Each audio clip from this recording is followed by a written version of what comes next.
Luke, or should I say Attorney Luke? Yan. Congratulations for passing the bar exams. Thank you very much. Siguro, Luke, dalhin mo ko. Nasaan ka kanina habang ina-announce yung bar exam results at anong unang-unang naramdaman mo? Um, I was currently po at work. So I currently work po for the Department of Agriculture. I belong in a small office. It's called Agricultural Fisheries and Logistics Office. We call it AFLO. So I was together with my supportive workmates and my boss. So of course, it was announced na they will release the results after lunch. So we took our lunch quickly, tapos we were just online waiting for the results. I wanted to go personally to the Supreme Court premises to be there personally. But I'm an employee po kasi so I have to be at work. Ayun. Ngayon, nalaman mo kanina nga habang nasa ano ka, no, nasa trabaho ka, anong naramdaman mo? Anong emosyon?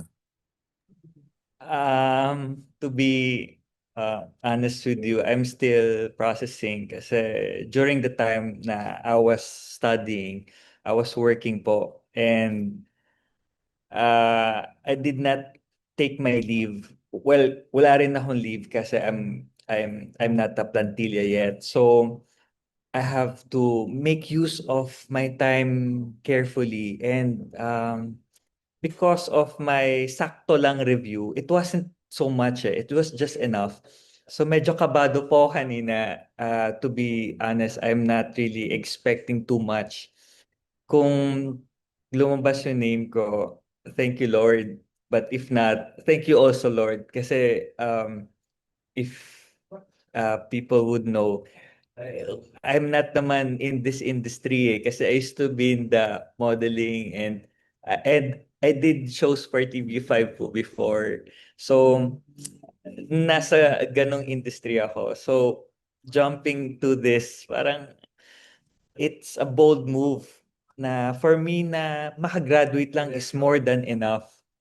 Pero passing the bar, it's another milestone. It's a blessing na parang ngayon I'm still contemplating. Totoo ba to? Parang ano sorry, I'm still feeling surreal until now. Nagigets ko yung nararamdaman mo, Luke. Yun nga, that leads me to my next question, Luke. We've known you as a great model. You're into acting then, doing TV series and films. What motivated you to jump into being a lawyer from being a showbiz personality? Um, to be honest with you, it's my childhood dream to be a lawyer, pero I never had that confidence kasi I'm not naman too good at class. So I'm just that student who gets 75. Hanggang law school, yung pa rin ako, puro 75 pa rin ako. Later, baka check ko yung grade ko. Malamang 75 pa rin yun. So I'm not an honor student ever since. I'm not a smart guy. Pero all I know is when I put my heart into it, I put my all. So when I was doing TV, napag-memorize pala ako kasi 'di ba, sir, you would know na we memorize lines. Sabi ko, ay nakapag-memorize pala ako. It pushed me to say na, how about studying law? Baka magamit ko yung memorization skills na I've learned in acting. Kasi especially in acting, you don't want to be obvious na you're reciting your lines. You want to perform it in a way it looks natural. Mhm. Siguro baka during recitation, baka feeling nila alam ko talaga because I was able to deliver my answer well. And it helped me. Pumasa ako ng first semester in my first year. Sabi ko, pwede pala. But I'll still try one more semester and then probably I'll stop. And then pandemic happened, lockdown. It's a series of unfortunate things that happened. kasi nobody wanted naman na magkaroon ng lockdown. But it forced me to study kasi wala namang gagawin. 'Di ba? Everything shut down. And I'll take this opportunity to do a shout out. Shout out pala dun to one professor who believed in me, his attorney Reginald Ucol. Sir, if you're listening, thank you. So, it pushed me kasi during that time, I remember um, being from modeling industry and showbiz industry, parang hindi naman madami nagko-cross into the legal profession. Parang anong ginagawa ko. Pero, but because of series of unfortunate things that in disguise pala turn out to be fortunate things, it led me to here. Wow. So for the record, Luke, i- ilang taong ka nag-aral ng law? And then, what was Ah, your pre-law? okay. Okay. So, I think my camera is freezing. So if not naman, Okay so lang, I'll just rolling siya. continue. Okay. So, to answer your first question, how long did it take me to finish my law degree? Um, Hindi ako yung student na who finished it on time. I have many subjects na I failed along the way. In fact, madami. But took me siguro 6 years to finish my 4-year degree. So it wasn't a smooth sailing journey. And then to answer your second question, uh, if I heard it correctly, what lead me or what led me to pursue this career? Mm-mm. Siguro mm, madami. One of the reasons why I'm also at the Department of Agriculture is I want to be a servant. So I really want to serve. And when we were filming and we were doing teleseries, we would go to different areas and it would make me see the real scenario kasi in contrast with modeling, parati kang nasa glamorous place. Sa artista naman, sa showbiz naman, you get to be in real life, parang areas na people would, or ordinary people will be.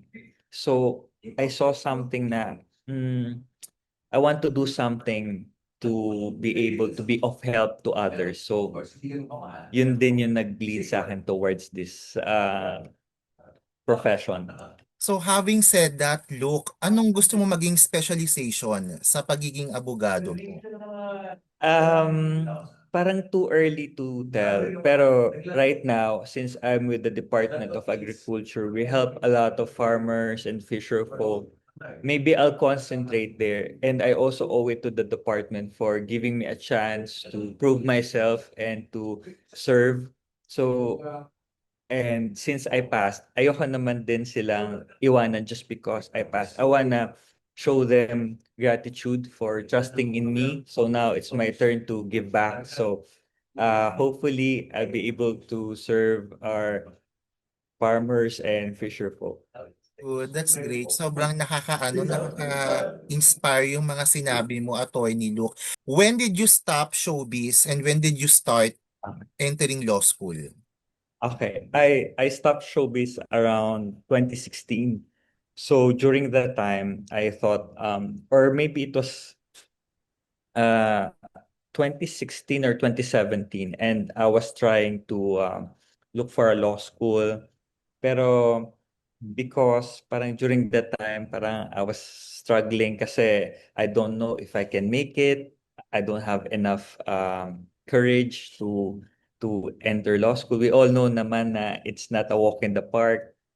It's really tough, and they really grill you during recitation. So we all know naman those, 'di ba?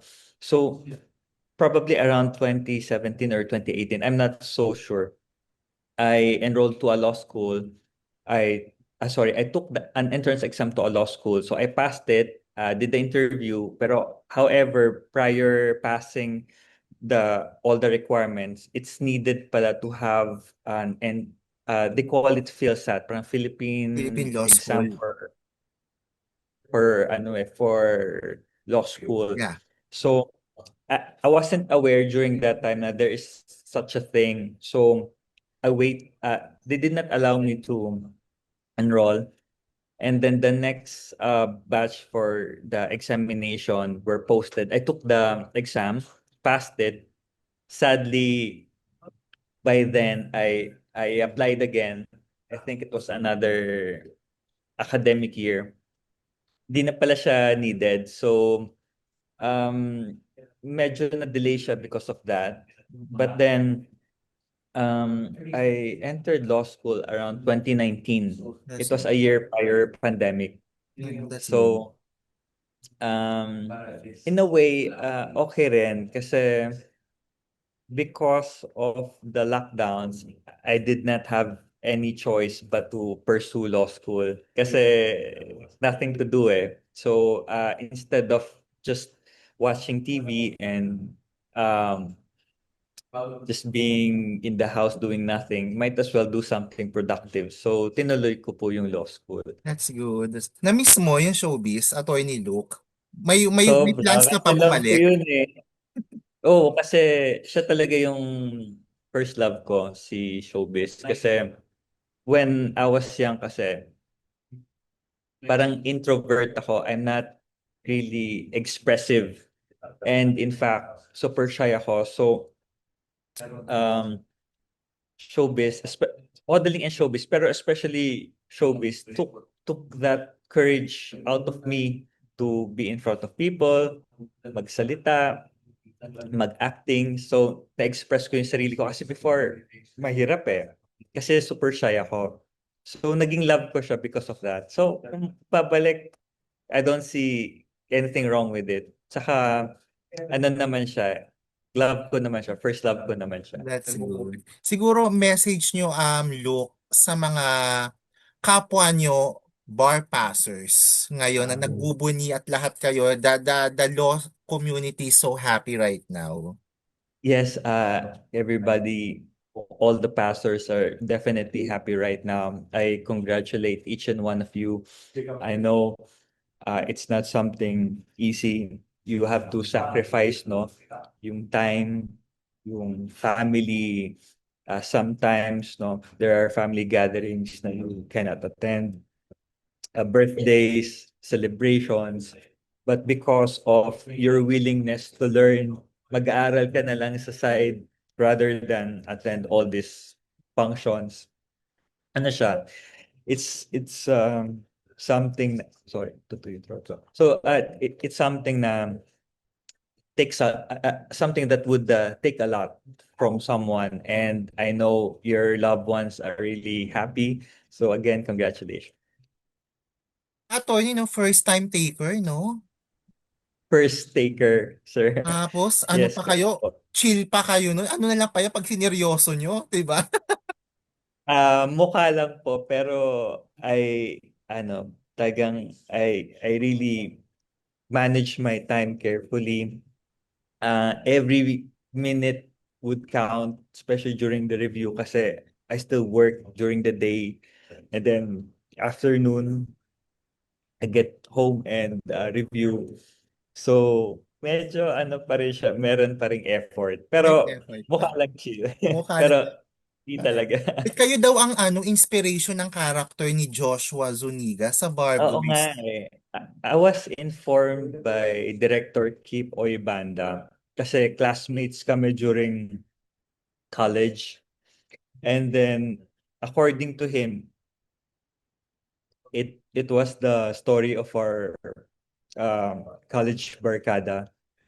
So, until now, I haven't seen it kasi one time I attempted to watch it, pero during that time kasi it was a pretty vulnerable part of our childhood lives. Parang sabi ko, baka hindi ko kaya panoorin. Masyado siyang close to reality. And Kudos to Kip. He inspired a lot of um, students to take up law. So I salute you for that. And I salute you also for remembering our barkada in college. It's good. Nako, thank you so much, Luke. Ayan. Thank you so much, Luke, Attorney Luke, for your time. I really appreciate this conversation. Kahit short notice na pagbigyan nyo kami kasi we're so happy sa success lalo dito sa ating industry. Thank you so much, Attorney Luke. Thank you very much, Sir Von, and to your viewers. Thank you very much, and have a nice evening.